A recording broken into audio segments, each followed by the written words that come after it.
Yo, what up YouTube gang? I'm J Pats, and this week we're going to be breaking down this dark piano boom bap beat that I made without using samples that I could hear someone like Conway the Machine or just anyone from Griselda rapping on. So I kind of made it in two parts. The first is the sample, and then I bounced that out as if it were a real sample and put it into a new project to make the beat. So first I'll show you a preview of the beat and let's get right into it.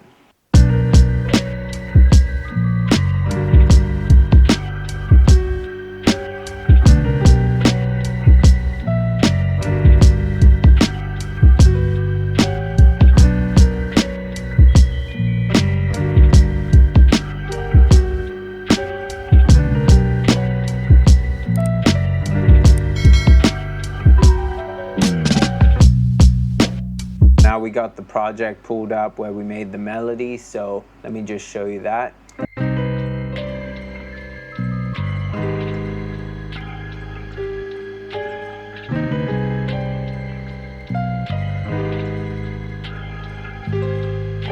It's just dark, eerie, and first things first is that I made this melody in C harmonic minor. If you don't know what C harmonic minor is, at least if you have Ableton, you could just set the scale.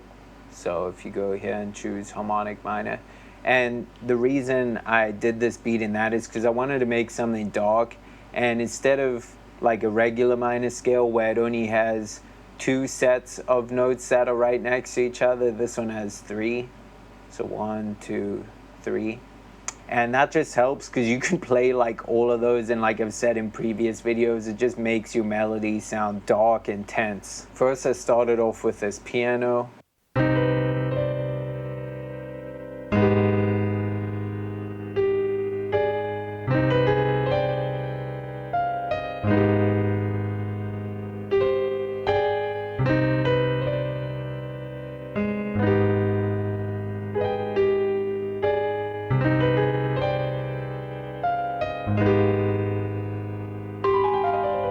And first off, if you're wondering, I cannot play the keys at all. I literally just clicked in random stuff. And to be honest, I kind of don't like when people say that in YouTube videos, but that's literally how it went. Like, I basically just went from the root note and then found a different note to go to that sounded good. So the way I can break it down, like how I make these melodies, is say we turn all of those off.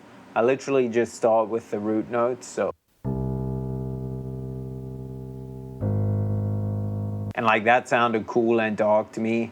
And then I'm like, okay, we need a top layer.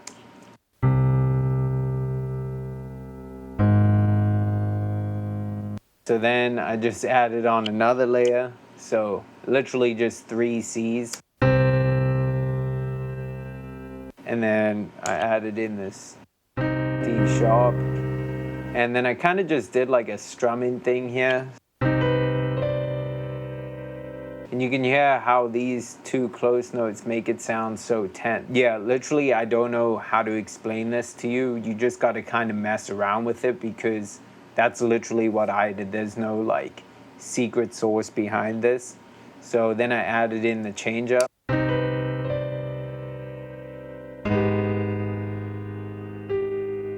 And a couple important things to note is that you can see the notes are kind of strumming, so they're not all just playing at once. That helps add a realistic sound, as well as the velocities aren't the same, and I actually have velocity randomization going on, so it can range up to -20, so that helps a lot too, just making the piano sound real. So basically those were just repeated, and then after like 4 bars I just wanted to add a change up, and then on the second half I wanted to add like top notes and then this little turnaround. Again, I don't know how to explain this because I don't even know how to play the keys properly. I just messed around with this till it sounded dope. You just got to do that, and you got to just put in the work and you'll figure it out, because that's what I had to do. Next, I got these strings from BBC Symphony, which I think is actually a free plugin. Again, in all my videos, you see how much I love free plugins.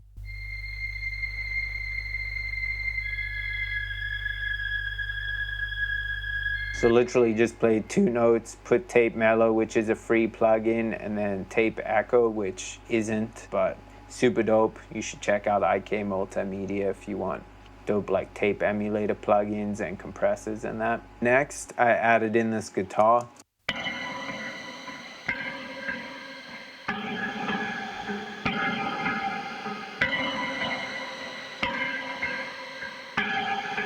So these are just playing these two notes right next to each other. So basically it's like that.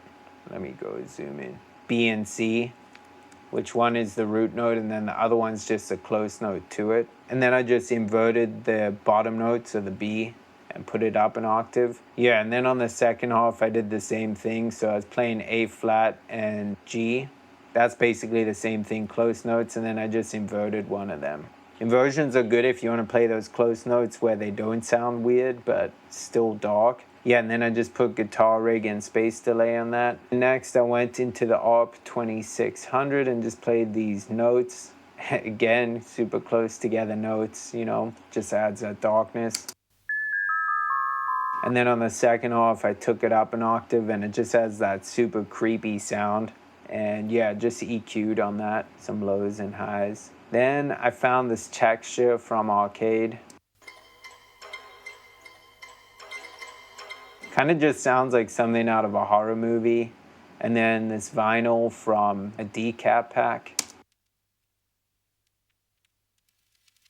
Just a crackle to help add some texture. And there's something about when you add elements and ambience to your samples that when you flip it and re-pitch it and do things to it, it just sounds, I don't know what, it just makes it extra dope. So I highly recommend doing that. And that's kind of also what I did here with this drum break from a Beat Butcher pack. So this is how it sounded before. I filtered out the lows and highs and then added sketch cassette just to add some grittiness to it so that it kind of sounds like a sample. Then I did the bass line, literally just a bass one shot, and this is what I did.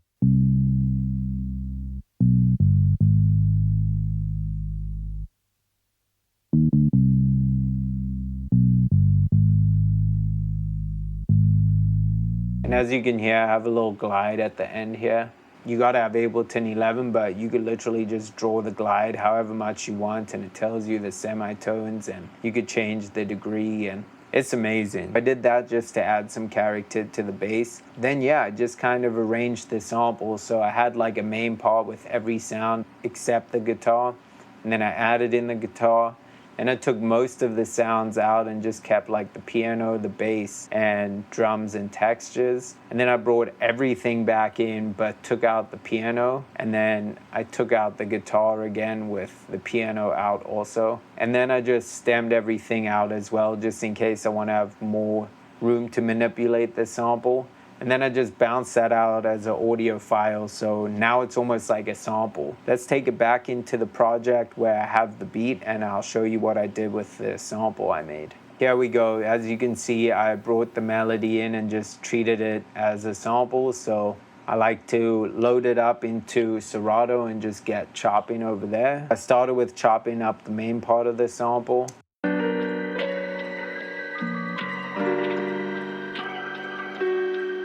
And all I did was pitch it down one, and I just separated the bass I did and the sample just so that I could control them and mix them better. Here's the bass from the sample I made.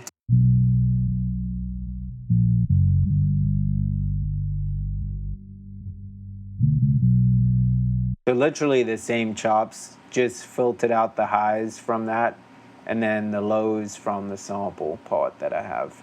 Another thing I did was just add some saturation, stock Ableton plugin on the bass, just so that it adds a little more power and punch to it and makes it more present. So from there, I kind of had the whole beat. I just knew I needed a dope drum break. I got this drum break from a Beat Butcher pack. Shout out him because he makes crazy dope sample packs. So I just chopped it up a bit because, I mean, it would have been cool to loop, but I like messing with the chops in a drum break just because I could get a new rhythm or just fit the groove or the sound that I want to the sample I have or the melody I have, which is super important to do. So here are the chops that I did.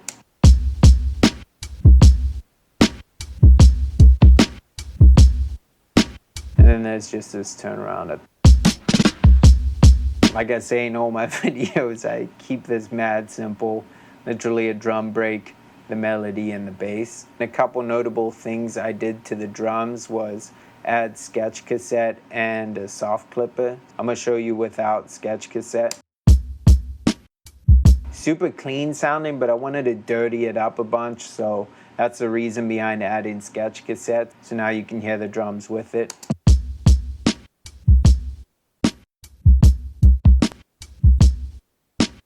This adds that dirtiness and cuts out some of the highs too. To help bring that back and a little more presence, I added the soft clipper.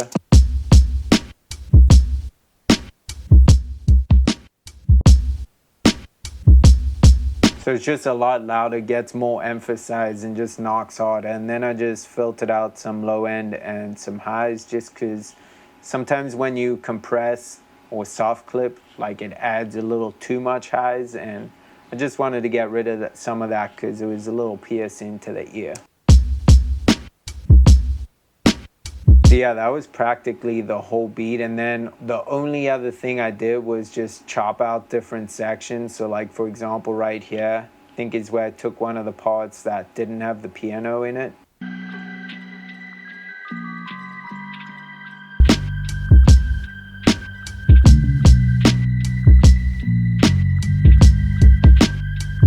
That's exactly why I like having different sections in the samples I make and just taking things out and adding things in. And yeah, and then from there, I think the only thing left to discuss is the arrangement. So typical 4-bar intro, 8-bar hook, 16-bar verse, 8-bar hook, 16-bar verse, 8-bar hook, and an outro. And again, just keeping it simple so a rapper has room to rap on it and just gets inspired from the feeling that you create in the beat. Alright, yo, so that's how you create a dark, grimy, evil piano boom bap beat without using samples. Hopefully there was some helpful content in the video that you can apply to your own beats. If there was, please don't forget to hit the like button, the subscribe button, and the notification bell, because it really just helps out my channel and kind of just keeps me motivated to keep on making content and sharing my knowledge with you guys. Thanks for tapping in. Appreciate all of you. I'm Jay Pats. Peace.